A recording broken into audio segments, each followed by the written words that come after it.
A detailed guide on how to test your ketone levels. I have to be honest with you. I've been making some critical mistakes. I was assuming that I was in ketosis for months, but I'm now finding out that isn't the case. Not even close. I've finally hunkered down and have been measuring my ketones the right way, and the results have been pretty surprising. I was eating too much protein and too little fat. I was eating too frequently. I was eating too few calories. I never would have known this without testing. Time for you to learn from the mistakes I made and test the right way. Ketosis can be a powerful nutrition approach to use. Switch your metabolism to prioritize for fat loss, mental output, physical performance, and much more. I'll outline in this article the 3 ways to test your ketone levels and which you should be doing when. How to test your ketone levels. 3 different ways. There are 3 testing methods because there are 3 forms of ketones in your body: acetate, acetoacetate, and beta-hydroxybutyrate. Each of these ketone bodies do slightly different things and are in different forms, so they can be tested individually with different methods. The 3 different areas these ketones exist in your body are your breath, urine, or blood.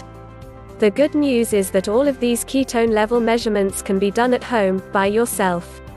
You don't need to go to a lab or use any fancy high-tech gadgetry. Ketone testing. Option 1. Testing ketosis with urine strips. One of the 3 ketone bodies, acetoacetate, can be measured directly through your urine. The way metabolic substrates, like ketones, get into your urine is if they are spilling over in excessive amounts. If there is an excess of a certain metabolic substrate, or if you are not using a substrate, it can be dumped into your kidneys to be excreted in your urine.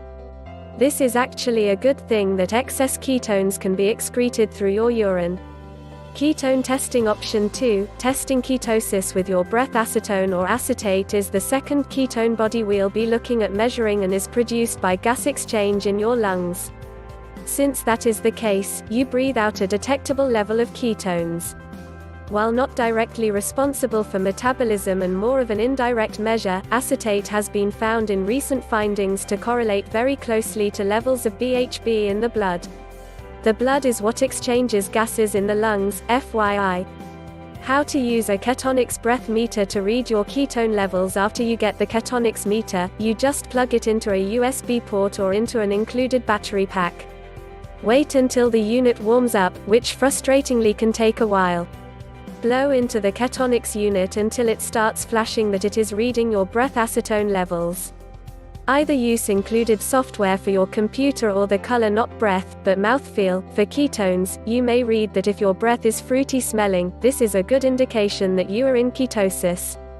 This is not accurate, as this is a closer reflection of ketoacidosis, which is not to be confused with nutritional ketosis.